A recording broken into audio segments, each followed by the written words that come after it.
Hello, everyone. Welcome to day 7 of our 19 days of June. We are a week in now, which is great because we're really starting to just build those little reminders about how we can simplify our mindfulness practices, our mindfulness awareness, these things that are really good for us just by relearning what it means to do them. So, relearning what it actually looks like to be busy humans that we are and and still find mindfulness moments without adding to the schedule. So, let's get right into it. For those of you who have not met me or do not know me for whatever reason, you've come to this one first before anything else. My name is Jess Jash. I am the owner and founder of J-Leigh. I specialize in embodied leadership coaching and training, which is centered around embodiment practices, emotional intelligence, communication, stress management, emotional awareness, and nervous system regulation. There we go. We got it out. So that is what I do here. And the reason that I wanted to do this live stream is exactly as I just said. We're all busy, and it's such a good reminder, and we get to do this together. So, today's practice, I was just standing out on the grass in the sun because it's quite cold here today. There's a cold wind, and I had this in mind, and it kind of just solidified it for me because it really is what is one of my most grounding practices when I do get to do it in some form or another. So, yesterday I spoke about nature. This is similar, but not. It's more your own experience and tuning more inward again rather than looking outwards. So, we're looking at the five senses. I want to start by saying if you do not have access to all five of your senses, that is okay. Just work with the ones that you do have, that you are able to use. I don't intend this to be exclusionary in any way.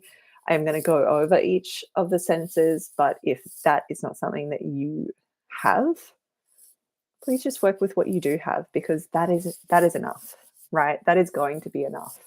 It doesn't mean that you are doing it wrong in any way. That will certainly be enough. So I just wanted to start by saying that because I know that none of us all fit into the same cookie cutter shape. So I had to write these down. I know what the senses are, but there's something about how it is written that my brain trips over if I don't think of it in the right sense, right? So I want to be talking about it or thinking of it for this practice in the sense of what I actually do with the sense. But if you were to ask me to list and name the five senses, I wouldn't name them in the word that is what you do with it. So for sight, I would say sight rather than, oh, I see. What am I seeing? So we can laugh about this. It's fine. But I had to write them down because I needed to be clear on what it is I'm actually asking my brain to do. So if it might be something useful for you to do, whether it's right now or when you are able to, just write it down so you have it on hand because it's a very specific instruction for our brain and this might not be everyone's problem, but for me, it just made it easier to be able to go, oh, this. So if you're still wondering what the hell I mean by five senses, I mean, uh, I'm talking about sight, touch, sound, hearing. This is the thing. How do you word it? Hearing, taste, and smell. So I've written it down as see. So what do I see? What can I see right now if I'm able to see something? What can I feel? So that's touch. What can I feel? What's something that I hear? So that's I can't even think of the other word for that, but that's hearing, that's ears hearing. What can I taste? And what can I smell? So those are the ways that I suggest you find your way, but I suggest asking yourself in that moment. So this can be useful if you are in the moment of a heightened anxiety or even panic or something that feels heightened, right? It can be useful if you're in that state.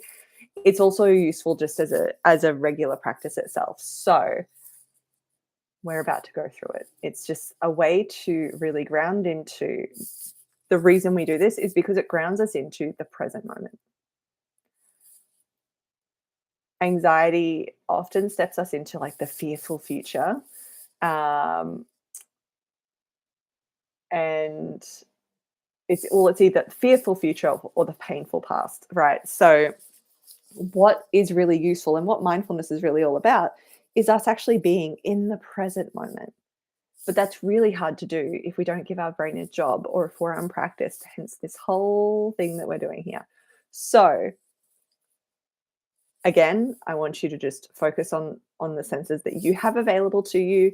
If we come across one that you do not have available to you, just stay with us until the one that we get to one that is available. So I'm going to go through them all. And what I want you to do, again, if you're driving or doing anything that requires your attention for safety purposes, whether yours or someone else's, please focus on that more than this. But you can still practice these things. So remember, these mindfulness practices aren't necessarily something that you need to add to your schedule to do, even though reminders can be helpful. We're not looking at another task on your calendar, right? But we are looking at how we can just practice these from day to day. So wherever you're at, however you need to do so safely, just pause for a moment, maybe take a deep breath in and out, and ask yourself, what is something I can see right now? So you don't need to make up a story around it. You don't need to figure it out. Just let your brain acknowledge something I can see right now. You can do more than one. It's not a race either. You just notice what's something I can see right now. Wind in the trees. Cool, I can see that. What's something, ask yourself, what's something I can feel right now? Maybe the touch of your clothes, maybe if you're in winter like I am, maybe cold. That's a feel, right? Touch, feel. Something I can feel right now. Not creating stories, we're just naming. What is something I can hear right now?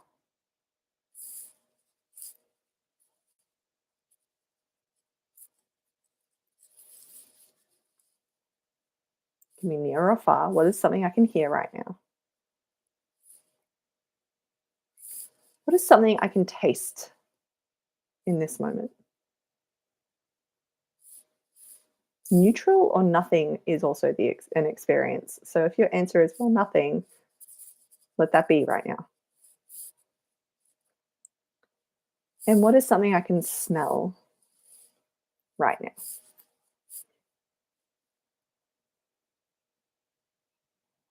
What is something I can smell right now?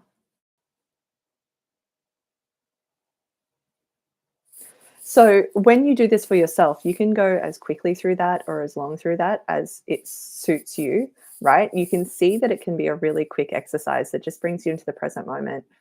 It's it's something that can just help you if you're going into a big conversation, but you don't want to like psych yourself out or anything. If you just want to go in grounded, just go, okay, quick. What's something I can see right now? What's something I can feel right now? What's something I can hear right now? What's something I can taste right now? And what's something I can smell right now? It can be really that quick and it can just bring you to the present moment. And what that can then do is just to help you be more grounded and clear in whatever you're going into next or now. It doesn't have to solve all the problems, but it can just help your state. Maybe you are the anchor state in the room then. Maybe you set that tone of energy, or maybe it just helps you navigate something, or maybe it just feels good. Like, it doesn't have to be because you're up against a problem in order to practice this or anything, right? Sometimes it can just be because you know that it is useful for you and for your brain. In fact, that is often the reason that we tend to stop doing the mindfulness things or the things that are good for us is because, well, I feel good, so I don't have the pain point that motivates me to do it, that tells me I should do it. So I don't. Whether we think that through at the time or not, it's like, well, I don't. So what I'm saying is this doesn't need to be based on things going wrong. It can simply be just one of your other practices that you do regularly. Remember, we're doing these regularly. One of your other practices that you do regularly that just allows you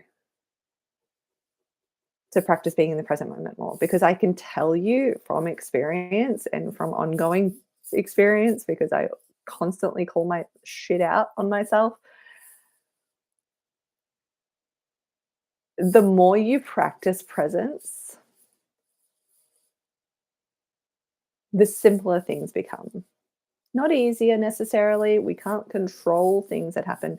But the more that you practice presence, the simpler things become, or the more grounded in yourself you become, which can lead to building confidence, which can lead to just having more energy because you're not anxiously going over scenarios or storylines or whatever it is, right? So practicing presence, especially when we don't feel like we're in crisis mode, is the most effective way to then navigate when we might come up against crisis mode. So practice that one, write it down if you need to. I need to, so you're not alone, but write it down and just like any of these, use these as practices and just see how you go with that. As always, if you are curious about working together in some way, whether it's through the Embodied Leaders Academy for groups or in a one-on-one context, please book in a free consult. We can have a conversation and find out more and just see if it's something that will suit you, that serves you. You can find that in the link. Otherwise, I will see you guys tomorrow for our next one.